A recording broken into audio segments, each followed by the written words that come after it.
வணக்கம் நேயர்களே, தமிழ்பைரேட்ஸ்.com வழங்கும் அமரர் கல்கியின் பொன்னியின் செல்வன் முதல் பாகம், அத்தியாயம் 38, நந்தினியின் ஊடல். வாசிப்பது அர்ச்சனா. பெரிய பழுவேட்டரையர் கடைசியாக தமது மாளிகைக்கு திரும்பிய போது நள்ளிரவு கழிந்து 3வது ஜாமம் ஆரம்பமாகியிருந்தது. வீதி புழுதியை வாரி அடித்துக்கொண்டு சுழன்று சுழன்று அடித்த மேலக்காற்றை காட்டிலும் அவருடைய உள்ளத்தில் அடித்த புயல் அதிக புழுதியை கிளப்பியது. அருமை சகோதரனை அவ்வளவு தூரம் கடிந்து கொள்ள வேண்டியிருந்தது பற்றி சிறிது பச்சாதாபப்பட்டார். அவர் மீது தம்பி வைத்திருந்த அபிமானத்துக்கு அளவே இல்லை. அந்த அபிமானத்தின் காரணமாகத்தான் ஏதோ சொல்லிவிட்டான். இருந்தாலும் சந்தேகக்காரன். எதற்காக அனாவசியமாய் நந்தினியை பற்றி குறை கூற வேண்டும்? மனித சுபாவம் அப்படித்தான் போலும். தான் செய்த தவறுக்கு பிறர் பேரில் குற்றம் சொல்லி தப்பித்துக் கொள்ள முயல்வது சாதாரண மக்களின் இயற்கை. ஆனால் இவன் எதற்காக அந்த இழிவான முறையை கடைபிடிக்க வேண்டும்? கைவசம் சிக்கியிருந்த அந்த மோசக்கார திருட்டு வாலிபனை விட்டுவிட்டு அதற்காக ஒரு பெண்ணின் பேரில், அதுவும் மதனியின் பேரில் குற்றம் சொல்வது இவனுடைய வீரத்துக்கும் ஆண்மைக்கும் அழகாகுமா? போனால் போகட்டும். அதற்காகத்தான் அவன் வருந்தி மன்னிப்பும் கேட்டுக்கொண்டு விட்டானே. மேலும் அதை பற்றி நாம் எதற்காக நினைக்க வேண்டும்? இருந்தாலும் அவன் கூறியதில் அணுவளவேனும் உண்மை இருக்கக்கூடுமோ? ஒருவேளை இந்த முதிய பிராயத்தில் நமக்கு பெண் பித்துதான் பிடித்திருக்குமோ? எங்கேயோ காட்டிலிருந்து பிடித்து வந்த ஒரு பெண்ணுக்காக கூட பிறந்த சகோதரனை 100 போர்க்களங்களில் நமக்கு பக்க பலமாயிருந்து போரிட்டவனை பலமுறை தன் உயிரை பொருட்படுத்தாமல் நமக்கு வந்த அபாயத்தை தடுத்து காத்தவனையல்லவா கடிந்து கொள்ள வேண்டியிருந்தது. அப்படி என்ன அவள் உயர்த்தி? அவளுடைய போர்வோத்திரம் நமக்கு தெரியாது. அவளுடைய நடவடிக்கையும் பேச்சும் சில சமயம் சந்தேகத்துக்கிடமாகத்தான் இருக்கின்றன. சீச்சி, தம்பியின் வார்த்தை நம்முள்ளத்திலும் இத்தகைய குழப்பத்தை உண்டாக்கிவிட்டதே. என்ன அநியாயம்! அவள் எப்படி நம்மிடம் உயிருக்குயிரான அன்பு வைத்திருக்கிறாள்! எவ்வளவு மட்டு மரியாதையுடன் நடந்து கொள்ளுகிறாள்! நம்முடைய காரியங்களிலெல்லாம் எவ்வளவு உற்சாகம் காட்டுகிறாள்! சில சமயம் நமக்கு யோசனைகள் கூட சொல்லி உதவுகிறாளே. இந்த 60 வயதுக்கு மேலான கிழவனை துணிந்து மணந்து கொண்டாளே, அதை பார்க்க வேண்டாமா? தேவலோகமாதரும் பார்த்து பொறாமைப்படும்படியான அந்த சுந்தரிக்கு சுயம்பரம் வைத்தால் சொர்க்கத்திலிருந்து தேவேந்திரன் கூட ஓடி வருவானே. இந்த உலகத்து மணிமுடிவேந்தர் யார்தான் அவளை மணந்து கொள்ள ஆசைப்பட மாட்டார்கள்? இந்த சுந்தர சோழன் கண்ணில் அவள் அகப்பட்டிருந்தால் போதுமே. அப்படிப்பட்டவளை பற்றி எந்த விதத்திலும் ஐயப்படுவது எவ்வளவு மடமை! இளம் பெண்ணை மணந்து கொண்ட கிழவர்கள் இல்லாத சந்தேகங்களெல்லாம் கொண்டு தம் வாழ்க்கையை நரகமாக்கிக் கொள்வார்கள் என்று கேள்விப்பட்டிருக்கிறோம். உலக வாழ்க்கையில் அத்தகைய உதாரணங்களை பார்த்தும் இருக்கிறோம். அம்மாதிரி ஊரார் சிரிப்பதற்கு நம்மை நாமே இடமாக்கிக் கொள்வதா? இருந்த போதிலும் சில விவரங்களை அவளுடைய வாய்ப்பொறுப்பில் கேட்டறிந்து கொள்வதும் அவசியம்தான். அடிக்கடி முத்திரை மோதிரம் வேண்டும் என்று கேட்டு வாங்கிக் கொள்கிறாளே, எதற்காக? அடிக்கடி தன்னந்தனியாக லதா மண்டபத்தில் போய் உட்கார்ந்து கொள்கிறாளே, அது எதற்கு? யாரோ ஒரு மந்திரவாதி அடிக்கடி அவளை பார்க்க வருகிறதாக கேள்விப்படுகிறோமே, அவளே ஒப்புக்கொண்டாளே, அது எதற்காக? மந்திரவாதியிடம் இவள் என்னத்தை கேட்டறியப் போகிறாள்? மந்திரம் போட்டு இவள் யாரை வசப்படுத்த வேண்டும்? இதெல்லாம் இருக்க கல்யாணம் பண்ணியும் பிரம்மச்சாரி என்ற நிலையில் என்னை எத்தனை காலம் வைத்திருக்கப் போகிறாள்? ஏதோ விரதம் நோன்பு என்று சொல்லுகிறாளே தவிர என்ன விரதம் என்ன நோன்பு என்று விளங்கச் சொல்கிறாள் இல்லை. கதைகளிலே வரும் தந்திரக்கார பெண்கள் தட்டிக் கழிக்க கையாளும் முறையைப் போல்தான் இருக்கிறது. அதற்கு இனிமேல் இடம் கொடுக்கக்கூடாது. இன்று இரவு அதை பற்றி கண்டிப்பாக பேசி தீர்த்து கட்டிவிட வேண்டியதுதான். பழுவேட்டரையர் அவருடைய மாளிகை வாசலுக்கு வந்தபோது அரண்மனை பெண்டிரும் ஊழியர்களும் தாதியர்களும் காத்திருந்து வரவேற்றார்கள். ஆனால் அவருடைய கண்கள் சுற்றி சுழன்று பார்த்தும் அவர் பார்க்க விரும்பிய இளையராணியை மட்டும் காணவில்லை.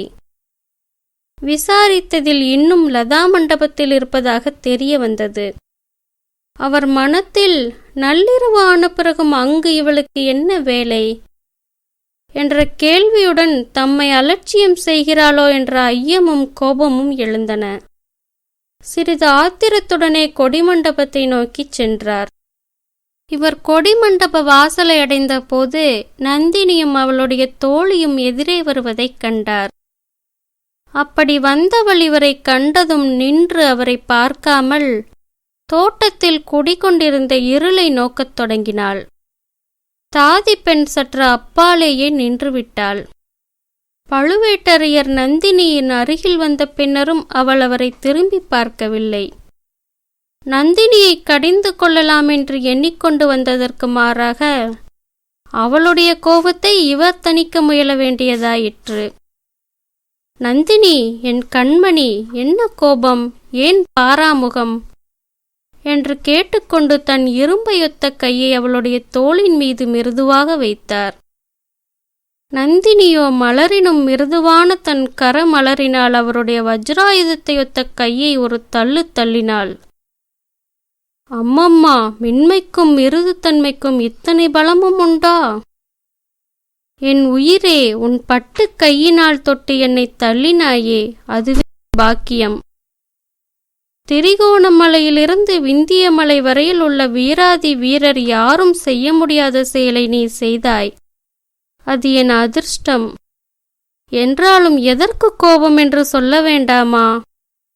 உன் தேன்மதுர குரலை கேட்க என் காது தாபமடைந்து தவிக்கின்றதே என்று கெஞ்சினார் 1000 போர்க்களங்களில் வெற்றி கண்ட அந்த மகாவீரர்.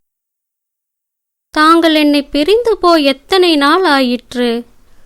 முழுமையாக 4 நாள் ஆகவில்லையா என்று சொன்ன நந்தினியின் குரலில் விம்மல் தொனித்தது. அது எத்தனையோ வாள்களையும் வேல்களையும் தாங்கி நின்றும் தளராத பழுவேட்டரையரின் நெஞ்சத்தை அனலிலிட்ட மெழுகை போல் உருக்கிவிட்டது. இதற்காகத்தானா இவ்வளவு கோபம்? 4 நாள் பிரிவை உன்னால் சகிக்க முடியவில்லையா? போர்க்களத்துக்கு போக நேர்ந்தால் என்ன செய்வாய்? மாதக்கணக்காக பிரிந்திருக்க நேரிடுமே என்றார். தாங்கள் போர்க்களத்துக்கு போனால் மாதக்கணக்கில் தங்களை நான் பிரிந்திருப்பேன் என்றா எண்ணுகிறீர்கள்? அந்த எண்ணத்தை மாற்றிக்கொள்ளுங்கள். தங்களுடைய நிழலைப் போல் தொடர்ந்து நானும் போர்க்களத்துக்கு வருவேன். அழகாயிருக்கிறது. உன்னை போர்க்களத்துக்கு அழைத்து போனால் நான் யுத்தம் பண்ணினார் போலத்தான். கண்மணி, இந்த மார்பும் தோள்களும் எத்தனையோ கூரிய அம்புகளையும் வேல்முனைகளையும் தாங்கியதுண்டு. அவ்வாறு ஏற்பட்ட காயங்கள் 64 என்று உலகோர் என்னை புகழ்வதும் உண்டு. ஆனால் உன்னுடைய மிருதுவான மலர் மேனியில் ஒரு சிறு முள் தைத்து விட்டால் என்னுடைய நெஞ்சு பிளந்து போய்விடும். எத்தனையோ வாள்களும் வேல்களும் என்னை தாக்கி சாதிக்க முடியாத காரியத்தை உன் காலில் தைக்கும் சிறிய முள் சாதித்துவிடும். உன்னை எப்படி யுத்தகலத்துக்கு அழைத்துப் போவேன்? நீ இத்தனை நேரம் கருங்கல் தரையில் நின்று கொண்டிருப்பதே எனக்கு வேதனையாயிருக்கிறது. இப்படி வா, வந்து உன் மலர் படுக்கையில் வீற்றிரு. உன் திருமுகத்தை பார்க்கிறேன். 4 நாள் பிரிவு உனக்கு மட்டும் வேதனையளித்தது என்று நினையாதே. உன்னை காணாத ஒவ்வொரு கணமும் எனக்கு ஒரு யுகமாயிருந்தது. இப்போதாவது என் தாபம் தீர உன் பொன் முகத்தை பார்க்கிறேன் என்று கூறி நந்தினியின் கரத்தை பற்றி அழைத்து கொண்டு போய் மஞ்சத்தில் உட்கார வைத்தார். நந்தினி தன் கண்களை துடைத்து கொண்டு பழுவேட்டரையரை நிமிர்ந்து பார்த்தாள். தங்க விளக்கின் பொன்னொளியில் அவளுடைய முகத்தில் மலர்ந்த முத்து முறுவலை பார்த்தார் தனாதிகாரி. ஆகா, இந்த புன் சிரிப்புக்கு 3 உலகத்தையும் கொடுக்கலாமே. 3 உலகமும் நம் வசத்தில் இல்லாதபடியால் நம் உடல் பொருள் ஆவி 3ஐயும் இவளுக்காக தத்தம் செய்யலாம். ஆனால் இவளோ நம்மிடம் ஒன்றும் கேட்கிறாள் இல்லை. இவ்விதம் எண்ணினார் அந்த வீராதி வீரர். அவளை கேள்வி கேட்பது, கடிந்து கொள்வது என்கிற உத்தேசம் போய்விட்டது.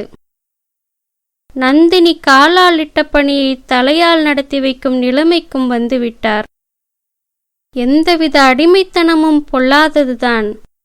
ஆனால் பெண்ணடிமைத்தனத்தைப் போல் ஒருவனை மதி இழக்கச் செய்வது வேறொன்றும் இல்லை. 4 நாள் வெளியூரிலிருந்து விட்டுத்தான் வந்தீர்களே, திரும்பி வந்தவுடன் நேரே ஏன் இங்கு வரவில்லை? என்னை விட தங்களுக்கு தங்கள் தம்பிதானே முக்கியமாகிவிட்டார் என்று கேட்டாள் நந்தினி. கேட்டுவிட்டு கள்ளக்கோபத்துடன் அவரை கடைக்கண்ணால் பார்த்தாள். அப்படி இல்லை என் கண்மணி, வில்லிலிருந்து புறப்பட்ட பானத்தைப் போல் உன்னிடம் வருவதற்குத்தான் என் மனம் ஆசைப்பட்டது. ஆனால் அந்த அசட்டு பிள்ளை மதுராந்தகன் சுரங்க வழியின் மூலமாக பத்திரமாக திரும்பி வந்து சேர்கிறானா என்று தெரிந்து கொள்வதற்காகவே தம்பியின் வீட்டில் தாமதிக்க வேண்டியதாயிற்று. ஐயா, தாங்கள் எடுத்த காரியங்களிலெல்லாம் எனக்கு சிரத்தை உண்டு. தங்கள் முயற்சி அனைத்தும் வெற்றி பெற வேண்டுமென்றுதான் நானும் ஆசைப்படுகிறேன். ஆனாலும் நான் ஏற வேண்டிய மூடு பல்லக்கில் ஒரு ஆண் பிள்ளையை தாங்கள் ஏற்றிக்கொண்டு போவதை நினைத்தால் எனக்கு கஷ்டமாயிருக்கிறது. நாடு நகரங்களிலுள்ள ஜனங்கள் எல்லோரும் என்னையும் கூட அழைத்து போவதாக எண்ணுகிறார்கள். அது எனக்கு மட்டும் சந்தோஷம் அளிக்கிறது என்றா நினைக்கிறாய்? இல்லவே இல்லை. ஆனால் எடுத்த காரியம் பெரிய காரியம். அதை நிறைவேற்றுவதற்காக சகித்து கொண்டு செய்கிறேன். மேலும் இந்த யோசனை கூறியதே நீதான் என்பதை மறந்துவிட்டாயா? உன்னுடைய மூடு பல்லக்கில் மதுராந்தகனை அழைத்து போகும்படி நீதானே சொன்னாய். கோட்டையிலிருந்து போகும்போதும் வரும்போதும் அவனை தனியாக சுரங்க வழியில் அனுப்பும் யுக்தியையும் நீதானே கூறினாய். என்னுடைய கடமையைத்தான் நான் செய்தேன். கணவரிடத்திற்கும் காரியத்துக்கு உதவி செய்வது மனைவியின் கடமை அல்லவா? ஏதோ எனக்கு தெரிந்த யுக்தியை சொன்னேன். தங்களுக்கு அதனால் அது மட்டுமா செய்தாய்? இந்த மதுராந்தகன் உடம்பெல்லாம் விபூதியை பூசிக்கொண்டு ருத்ராட்ச மாலையை அணிந்து நமச்சிவாய ஜபம் செய்து கொண்டிருந்தான். கோவில் குளம் என்று சொல்லிக்கொண்டு அம்மாவுக்கு பிள்ளை நான்தான் என்பதை நிரூபித்துக் கொண்டிருந்தான். அரசாள்வதில் ஆசை உண்டாக்க நாங்கள் எவ்வளவோ முயன்றும் முடியவில்லை. 2 தடவை நீ அவனுடன் பேசினாய். உடனே மாறிப்போய்விட்டான். இப்போது அவனுக்கு உள்ள ராஜ்ய ஆசையை சொல்ல முடியாது. தற்போது அவனுடைய மனோராஜ்யம் இலங்கையிலிருந்து இமயமலை வரையில் பரவியிருக்கிறது. பூமியிலிருந்து ஆகாசம் வரையில் வியாபித்திருக்கிறது. நம்மை காட்டிலும் அவனுக்கு அவசரம் தாங்கவில்லை. சோழ சிம்மாசனத்தில் ஏற துடித்துக் கொண்டிருக்கிறான். நந்தினி, அந்த பிள்ளை விஷயத்தில் நீ என்ன மாயமந்திரம் செய்தாயோ தெரியவில்லை. ஆமாம், நீதான் இப்படிப்பட்ட மாயமந்திரக்காரியாய் இருக்கிறாயே. வேறு மந்திரவாதியை நீ ஏன் அழைக்கிறாய்? அதை பற்றி அனாவசியமாக ஜனங்கள்... அரசே, அதை பற்றி அனாவசியமாக யாரேனும் பேசினால் அப்படிப்பட்ட துஷ்டர்களின் நாக்கை துண்டித்து புத்தி கற்பிப்பது தங்கள் பொறுப்பு. மந்திரவாதியை நான் ஏன் அழைக்கிறேன் என்பதை முன்னமே சொல்லியிருக்கிறேன். தாங்கள் மறந்திருந்தால் இன்னொரு தடவையும் சொல்லுகிறேன். பழையாறையில் உள்ள அந்த பெண் பாம்பின் விஷத்தை இறக்கத்தான். நீங்கள் ஆண்மையுள்ள புருஷர்கள். யுத்தகலத்தில் நேருக்கு நேர் நின்று ஆண் பிள்ளைகளோடு போரிடுவீர்கள். கேவலம் பெண் பிள்ளைகள் என்று அலட்சியம் செய்வீர்கள். பெண் பிள்ளைகளுடன் போர் செய்வது உங்களுக்கு அவமானம். ஆனால் 100 ஆண் பிள்ளைகளை காட்டிலும் ஒரு பெண் பிள்ளை அதிகமான தீங்கு செய்து விடுவாள். பாம்பின் கால் பாம்பறியும். அந்த குந்தவையின் வஞ்சனையெல்லாம் உங்களுக்கு தெரியாது. எனக்கு தெரியும். தங்களையும் என்னையும் சேர்த்து அவள் அவமானப்படுத்தியதை தங்களையும் என்னையும் சேர்த்து அவள் அவமானப்படுத்தியதை தாங்கள் மறந்திருக்கலாம். நான் மறக்க முடியாது. 100 பெண்களுக்கு மத்தியில் என்னை பார்த்து, அந்த கிழவனுக்குத்தான் சாகப்போகிற சமயத்தில் பெண்மோகம் பிடித்து புத்தி கெட்டு போய்விட்டது. உன் அறிவு எங்கேயடி போயிற்று? அந்த கிழவனை போய் ஏன் மணந்து கொண்டாய் என்று கேட்டாலே அதை நான் மறக்க முடியுமா? தேவலோக மோகினியைப் போல் ஜொலிக்கிறாயே, எந்த ராஜகுமாரனும் உன்னை விரும்பி மாலையிட்டு பட்ட மகிழ்ச்சியாக வைத்திருப்பானே. போயும் போயும் அந்த கிழ எருமை மாட்டை போய் கல்யாணம் செய்து கொண்டாயே என்று அவள் என்னை கேட்டதை மறக்க முடியுமா? இந்த உடம்பில் உயிருள்ள வரையில் மறக்க முடியாது என்று கூறி நந்தினி விம்மி விம்மி அழத் தொடங்கினாள். அவளுடைய கண்களில் பொங்கிய கண்ணீர் தாரை தாரையாக கன்னங்களின் வழியாக பெருகி அவளது மார்பகத்தை நனைத்தது. நன்றி நேயர்களே, மீண்டும் அடுத்த அத்தியாயத்தில் சந்திப்போம்.